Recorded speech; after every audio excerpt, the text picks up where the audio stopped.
अस्सलामुअलैकुम, welcome back to my channel. कैसे हैं आप सब लोग? उम्मीद है सब खैर खैरियत से होंगे, ठीक ठाक होंगे। मैं भी बिल्कुल ठीक ठाक हूँ। तो आज हम लोग कहीं नहीं जा रहे हैं। हमेशा वीडियो स्टार्ट होती ही मैं बोल रही होती हैं, हाँ जी तो अब हम जा रहे हैं इस तरफ, हाँ जी तो अब हम जा रहे हैं उस तरफ। तो आज हम कहीं नहीं जा रहे हैं, आज बस हम लोग घर की करवा रहे हैं सफाइयाँ। मैंने करवाया था घर पे कुछ टाइम पहले पेस्ट कंट्रोल स्प्रे। तो उसके बाद मुझे एक प्रॉपर क्लीनिंग करवानी थी, क्योंकि छोटी बच्ची के साथ मेरे लिए बहुत मुश्किल था कि मैं एक एक चीज़ की डस्टिंग करूं। तो मैंने गूगल सर्च किया तो मुझे ये कंपनी टॉप पे नज़र आई। इनकी रेटिंग भी बहुत अच्छी थी, इनके रिव्यूज़ भी बहुत अच्छे थे। इनकी गूगल रेटिंग 4.8 है और किसी वजह से है। ये बहुत अच्छा काम करते हैं, पूरे टाइम पे आते हैं। अभी हो रहा है जी सामने ये सोफ़ा क्लीनिंग, इसके बाद इन्होंने करना था कारपेट क्लीन। इन्होंने अपने हिसाब से ख़ुद ही सारी सेटिंग की, वो स्टोरेज इन्होंने ख़ुद खाली किया, मुझे कुछ भी नहीं करना पड़ा था। ये कारपेट भी वॉश करने थे, इसलिए इन्होंने खुद ही सोफ़े को इसके ऊपर रखा कि अगर कोई पानी वानी गिरेगा भी तो सोफ़े नीचे जो कारपेट है वो तो ऑलरेडी वॉश होना ही है। तो इस वजह से एक करें जी सोफ़े को शैम्पू, दूसरे साथ साथ ड्राई करें। इन्होंने सबसे पहले सोफ़े को वैक्यूम किया था बहुत अच्छे से, फिर इन्होंने सारे कुशन्स जो भी सोफ़े के थे पहले उन पर शैम्पू किया, जैसे वो कर रहे हैं। एक ने शैम्पू किया, दूसरे ने उसको सारा क्लीन करके तो फिर उसको बाद में ड्राई किया। बहुत से स्टेन्स थे जो मुझे लगता था शायद नहीं जाएंगे, लेकिन आप देख सकते हैं सामने कितनी मेहनत से वो सब कर रहे हैं, कितने अच्छे तरीके से क्लीन हो रहा है। ऐसे मैं तो ख़ुद से नहीं कर सकती थी, आप कितना भी ट्राई कर लो लेकिन फिर भी कुछ ना कुछ स्टेन्स रह ही जाते हैं। हालांकि मैंने ये सोफ़े को कुछ टाइम पहले वॉश किया भी था, मैंने और मेरे बाबा ने मिल के, लेकिन फिर भी कहीं ना कहीं स्टेन्स थे। अभी जब ये क्लीन हो जाएगा तो मैं आपको दिखाऊंगी कि सोफ़े में से कितनी डस्ट निकली थी, जबकि सोफ़ा हॉल के अंदर होता है, बाहर भी नहीं होता है, कोई यहाँ पे डस्ट आने वाला सीन नहीं होता, लेकिन फिर भी कितनी डस्ट निकली इसके अंदर से। तो ये जर्म्स और इतनी डस्ट ये सही नहीं है, आपकी हेल्थ के लिए भी ठीक नहीं है। तो ये हाईली रेकमेंड है कि आप अपने घर के कारपेट्स और सोफ़े क्लीन करवाएं और इसी कंपनी से करवाएं। बहुत अच्छा काम करते हैं, बहुत सेटिस्फाइंग काम करते हैं। पहले मैंने इनसे जब जनरल सर्विस ली थी तो मुझे आइडिया नहीं था कि जनरल सर्विस भी इतनी अच्छी होगी। मैंने डीप क्लीनिंग के लिए कॉल की थी, लेकिन फिर मैंने सोचा पहले मैं जनरल सर्विस लेके देख लूँ, अगर तो मुझे ठीक लगती है उसके बाद मैं डीप क्लीनिंग और ये सोफ़ा क्लीनिंग कारपेट क्लीनिंग के बारे में सोचूंगी। पहले जनरल सर्विस देख के थोड़ा सा आइडिया हो जाएगा। इनकी जनरल सर्विस भी बहुत अच्छी थी। इन्होंने जो इक्विपमेंट्स होते हैं, जो मशीन्स होती हैं, वो जनरल सर्विसेज में नहीं होती हैं, लेकिन क्योंकि मैंने फ़र्स्ट टाइम इनसे कांटेक्ट किया था तो इन्होंने कॉम्प्लीमेंट्री मुझे लैडर चाहिए थी, तो इन्होंने बगैर किसी चार्ज के लैडर भिजवाई थी, जबकि वो अपने स्टाफ को ड्रॉप करके जा चुके थे। लेकिन दोबारा से वो आए और लैडर दे के गए, क्योंकि इन्होंने फ़ैन्स क्लीन करने थे। मुझे आइडिया नहीं था कि जनरल सर्विस में फ़ैन भी क्लीन करेंगे, मुझे बस यही था कि फ़्लोर क्लीन होगा, डस्टिंग वस्टिंग होगी और बस काम ख़त्म। लेकिन इन्होंने बहुत अच्छे से हर चीज़ क्लीन की थी। वॉल के साथ बेड लगा हुआ था, उसको आगे खींचा, जो मैं तो कभी यहाँ पे शिफ्ट होने के बाद इस घर में, मैं तो एक बार जब बेड लग गया तो लग गया, उसके बाद आगे खींचने का तो सवाल ही पैदा नहीं होता। इन्होंने आगे खींच के उसके पीछे से भी क्लीन किया। कबर्ड्स के ऊपर लैडर पे बैठे और फिर कबर्ड्स के ऊपर से भी क्लीन किया, फ़ैन्स क्लीन किए, हर चीज़ की डस्टिंग की। इन्होंने ख़ुद मेरे से पूछा कि आपको और कुछ क्लीनिंग करवानी है? मैंने बोला कि मेरी एक बर्तनों की अलमारी थी, उसको आप सारा खाली करके उसको भी क्लीन कर देना। इन्होंने पूरी कबर्ड खाली की और उसके अंदर से भी सारी क्लीनिंग की। पीछे से एक और वॉइस ओवर होना शुरू हो गया जो काफ़ी देर से खामोश था, ये आपको हर वीडियो में सुनाई देगा। एनीवेज़, इनके चार्जेस भी बहुत रीज़नेबल हैं। जिनको चार्जेस अगर ज़्यादा लग रहे हैं, अगर आप इनसे कांटेक्ट करते हैं और आपको लगता है कि चार्जेस बहुत ज़्यादा हैं, तो ऐसा बिल्कुल भी नहीं है। वो बहुत रीज़नेबल प्राइस लेते हैं और जितना आप पे करते हैं उससे ज़्यादा आपको सेटिस्फाई करते हैं। वो इतना अच्छे से काम करते हैं कि आपको लगता ही नहीं है कि आपने ज़्यादा पे किया है। सोफ़ा क्लीन करने के बाद इन्होंने दोनों कारपेट्स लिए और बाहर जाके इन्होंने सेहन में दोनों कारपेट्स को बहुत अच्छे तरीके से वॉश किया। ये अंदर ही करते हैं, आपको ऐसा कुछ करना नहीं पड़ता कि आप अपने कारपेट्स के, अगर आपके लिए बाहर सेहन नहीं है या रूफ़ टॉप नहीं है तो आपको ऐसा प्रॉब्लम होगी कि आप कारपेट्स कैसे वॉश करेंगे। नहीं, ये आपके रूम्स के अंदर ही, जहाँ पे आपके कारपेट्स होते हैं हॉल में, रूम में, ये वहीं पे ही वॉश करते हैं। और बहुत ज़्यादा ऐसे पानी का कचरा कुछ नहीं होता है।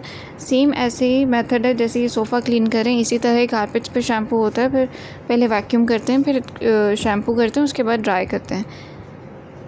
वहीं पे ही सब कुछ हो जाता है। और फ़ैन आप ऑन कर दें, अगर फ़ैन नहीं है तो एसी से भी वो ड्राई हो जाते हैं। मेरा एक कारपेट इन्होंने वॉश करके वापस अंदर, मैंने इन्हें बोला अंदर हॉल में बिछा दें, एक बाहर सहन में ही रहने दें, क्योंकि मुझे डिफरेंस देखना था कि कितनी देर में ड्राई होता है फ़ैन की स्पीड से, एसी की स्पीड से, और बाहर कितनी देर में ड्राई होगा।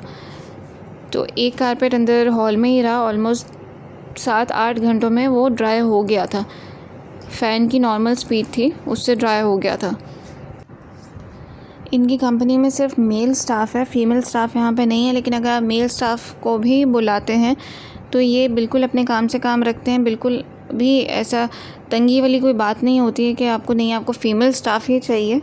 मेल स्टाफ भी अगर आता है वो सिर्फ अपने काम पे फोकस करते हैं, कोई ज़्यादा बात नहीं करते। अगर आपको कुछ पूछना है तो वो आपको उसका जवाब देते हैं, ख़ुद से आपसे काम के रिलेटेड ही अगर उनको कुछ पूछना है तो वो पूछेंगे। अदरवाइज़ वो कोई फ़जूल बात नहीं करते हैं, बिल्कुल अपना काम अच्छे तरीके से करते हैं और अपने टाइम पे वो चले जाते हैं।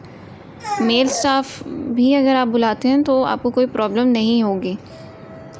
सेकेंडली, इनका जो जनरल सर्विस के चार्जेस हैं वो अगर आप मैंने पर आवर के हिसाब से कॉल की थी। इन्होंने मुझे रेकमेंड किया था कि 3 स्टाफ मेंबर्स भेजेंगे और पर आवर आई गेस 35 दिरहम था। तो एक स्टाफ मेंबर का 105 दिरहम बन रहा था 3 आवर्स के लिए। तो मुझे था कि 3 स्टाफ मेंबर क्या करने, मैंने सोचा कि घर में इतना काम तो है नहीं, सिर्फ फ्लोर क्लीन करना है और डस्टिंग वस्टिंग, बस यही सब कुछ होगा। तो 3 स्टाफ मेंबर क्या करने, 3 घंटे बहुत ज़्यादा हो जाएंगे 3 स्टाफ मेंबर्स। लेकिन जब ये लोग आए तो इसलिए मैंने इनको बोल दिया कि आप 2 स्टाफ मेंबर भेजें 3 घंटों के लिए। उन्होंने बोला कोई प्रॉब्लम नहीं है। 2 स्टाफ मेंबर्स आए, उन्होंने 3 घंटे में काम ख़त्म किया। लेकिन मेरा किचन रह गया था, क्योंकि उन्होंने रूम और हॉल और वॉशरूम सब इतने अच्छे से क्लीन किया था कि वो 3 घंटे तो अंदर ही पूरे हो गए थे। लास्ट आधा घंटा बस बचा था, उसमें उन्होंने किचन को भी जितना हो सका उन्होंने अपनी तरफ से किया था। लेकिन क्योंकि टाइम कम था तो इसीलिए ज़रा, जैसा हॉल और रूम की सफाई से मैं सेटिस्फाई थी, किचन की सफाई से मैं वैसी सेटिस्फाई नहीं थी। लेकिन क्योंकि उसमें उनका फॉल्ट नहीं है, वो मैंने ही 3 घंटों के लिए 2 स्टाफ मेंबर्स को बुलाया था। तो इस वजह से किचन को वो उस तरह से प्रॉपर अटेंशन दे के प्रॉपर तरीके से वो क्लीनिंग नहीं कर सके, तो उनका फॉल्ट नहीं है। अगर टाइम ज़्यादा होता या स्टाफ मेंबर्स ज़्यादा होते तो किचन भी प्रॉपर तरीके से साफ़ होता। लेकिन जितना वो करके गए थे वो भी बहुत अच्छा था। इसीलिए अगर इनकी जनरल सर्विस इतनी अच्छी है तो इनकी डीप क्लीनिंग तो और भी अच्छी होगी। और जिन घरों में छोटे बच्चे हैं उनको करवा लेनी चाहिए। आप अगर एक बार जनरल सर्विस भी करवाते हैं तो उसके बाद आप अपनी रेगुलर सफाई रखें, उसके बाद महीने के एंड पे आप एक बार दोबारा जनरल सर्विस करा लें, वो भी ठीक रहता है। नहीं तो आप एक बार डीप क्लीनिंग ज़रूर करवाएं। मैंने नहीं करवाई है अभी तक, लेकिन मैं ज़रूर करवाऊंगी इंशाल्लाह, क्योंकि इनकी जनरल सर्विस मुझे बहुत अच्छी लगी। और मेरे घर में छोटी बच्ची है तो बाद में जो हेल्थ इश्यूज़ होते हैं उससे बेहतर है कि आप एक प्रॉपर क्लीनिंग रखें अपने घर की और बाद में सैनिटाइज़ करवा लें। एनीवेज़, इनकी जनरल सर्विस के चार्जेस मैंने आपको बता दिए। 35 दिरहम पर आवर होता है एक स्टाफ मेंबर का पर आवर। लेकिन इनके अलग अलग पैकेजेस हैं। मैंने पर आवर के हिसाब से लिया था, इस वजह से मैं आपको पर आवर की प्राइस बता रही हूँ। आपको जो सूट करेगा आप उस हिसाब से ही हायर कर लें। कॉल करें या इनको आप व्हाट्सअप भी करेंगे तो ये आपको सारी डिटेल्स फॉरवर्ड कर देंगे। सोफ़ा क्लीनिंग का भी डिपेंड करता है कि आपके सोफ़ा कितना सीटर है। मेरा सोफ़ा एल शेप था और 4 सीटर था, तो इसके चार्जेस थे 189 लाइक 190 दिरहम, और बहुत रीज़नेबल चार्जेस थे। जिस हिसाब से वो इसको साफ़ करके गए और जब मैंने देखा कि मेरे सोफ़े में से इतना कचरा निकला है, इतनी डस्ट निकली है, तो 190 दिरहम बहुत रीज़नेबल है। और फिर ये भी टेंशन नहीं है कि अब आपका सोफ़ा क्लीन हो गया तो अब आपको इसको 2 दिन बाद धूप में रखना पड़ेगा, ये सूखेगा तो फिर इसको उठा के अंदर लेके आओ। नहीं, ऐसा कुछ टेंशन नहीं था। उन्होंने खुद ही सोफ़े को आगे किया, उसको वॉश किया, साफ़ किया, सब कुछ ड्राई श्राई करके उसको वापस उसकी जगह पर रख के चले गए। ये अब आगे जी कारपेट क्लीनिंग की बारी है। देखें, अब कारपेट पे शैम्पू हो रहा है। पहले इन्होंने कारपेट्स को बहुत अच्छे से वैक्यूम किया था, उसके बाद ये अब कारपेट पे शैम्पू हो रहा है, साथ ब्रश भी। अब ये इनका प्रोसीजर है, ये कैसे कर रहे हैं, लेकिन जैसे भी कर रहे हैं ये बहुत अच्छा क्लीन हो गया था मेरे कारपेट। मैं थोड़ी सी कंफ्यूज थी कि पता नहीं होगा क्लीन कि नहीं होगा, क्योंकि इसके ऊपर कुछ स्टेन्स ऐसे थे जो काफ़ी पुराने थे और वो क्लीन होंगी या नहीं होंगे मुझे आइडिया नहीं था। ये देखें, बहुत ज़बरदस्त सर्विस है। और आप अगर इनके रिव्यूज़ देखेंगे तो इनके रिव्यूज़ 90% इनके रिव्यूज़ अच्छे रिव्यूज़ हैं। और जो मैंने इनके लोएस्ट रिव्यूज़ भी देखे थे, क्योंकि जब आप किसी को भी कॉल करते हो किसी भी काम के लिए, आप किसी रेस्टोरेंट में भी जाते हो या कुछ भी सर्विस के लिए आप जब गूगल सर्च करते हो तो आप रिव्यूज़ पढ़ते हो, तो आप लोएस्ट रिव्यूज़ भी पढ़ते हो। तो उसमें लोएस्ट रिव्यूज़ में ज़्यादा यही था कि भाई इनके जो ब्रशेज़ इन्होंने यूज़ किए हैं वो ज़्यादा न्यू नहीं है, पुराने ब्रश हैं। आपको ब्रशेज़ से क्या लेना देना, ब्रशेज़ नीड हैं, आपका काम अच्छा हो रहा है तो फिर क्या फ़र्क पड़ता है। अब वो हर घर के लिए तो न्यू ब्रश नहीं लेंगे ना। अगर आपको चाहिए कि आपको ब्रशेज़ से प्रॉब्लम है तो भाई आप नया ब्रश लेके दे दो उनको, वो नए ब्रश से साफ़ कर देंगे। पर सबकी अपनी अपनी सोच है, अपने अपने प्रॉब्लम्स हैं। मुझे तो कुछ ऐसा नज़र नहीं आया इनके काम में कि इंसान बोले कि भाई हमारे पैसे फ़जूल में गए। ऐसा कुछ भी नहीं है, बहुत अच्छे से क्लीन किया था। और फिर क्लीन करने के बाद ख़ुद देखते थे कि कहीं पे कोई स्टेन है तो नहीं। अगर है तो इन्होंने बाद में इसको कारपेट को भी ब्रश के साथ थोड़ा सा साफ़ किया था जहाँ जहाँ पे स्टेन रह गया था। तो ये आपने देखा होगा बीच में अभी 2 सेकंड का एक क्लिप था, बिल्कुल ही चॉकलेट कलर का जो पानी नज़र आ रहा था ना आपको एक ड्रम के अंदर, वो सारी डस्ट है वो मेरे सोफ़े में से निकली है, जो कि मुझे आइडिया नहीं था कि इतना ज़्यादा गंदा होगा सोफ़ा। बिकॉज अभी ज़्यादा टाइम नहीं हुआ, मैंने और मेरे बाबा ने इसको वॉश किया था और बहुत अच्छे से बड़ी मेहनत से वॉश किया था। लेकिन फिर भी इतने टाइम के अंदर ही, सिर्फ 2-3 महीने कह सकते हैं या 4 महीने, इतने टाइम के अंदर ही सोफ़े में इतनी डस्ट हो गई थी। जबकि सोफ़ा हॉल के अंदर ही पड़ा रहता है, यहाँ तो हो ना कि बाहर हो तो फिर समझ में आता है कि डस्ट आ रही है या विंडोज़ खुलती हो या डोर खुलता हो। नहीं, ऐसा कुछ भी नहीं, विंडोज़ तो टोटली बंद ही रहती हैं। सबको पता है यहाँ पे एसी चलते हैं यूएई में, तो विंडोज़ तो नहीं ओपन होती हैं जब तक सर्दियाँ नहीं आ जाएंगी, अच्छे वाली सर्दियाँ, तब तक। कारपेट्स क्लीनिंग के इनके चार्जेस थे 168 दिरहम, 2 कारपेट्स के। ये एक जो ये वॉश कर रहे हैं ये, और एक सेम ऐसा एक और भी है जो इन्होंने बाद में वॉश किया था। तो इन दोनों के चार्जेस थे 168 दिरहम और सोफ़े के थे 189 दिरहम। टोटल 357 दिरहम में इन्होंने 2 कारपेट्स और एक सोफ़ा क्लीन किया था और बहुत अच्छे से किया था। ये जो 2 स्टाफ़ मेंबर्स हैं इनका नाम है सलाहुद्दीन और यूसुफ़। इन्होंने बहुत अच्छी सर्विस दी थी। इससे पहले जो मुझे मेरे घर में जनरल सर्विस के लिए आए थे उनका नाम था शिवा और रसिल। अगर मैं नाम लेने में कुछ गड़बड़ नहीं कर रही तो यही नाम थे।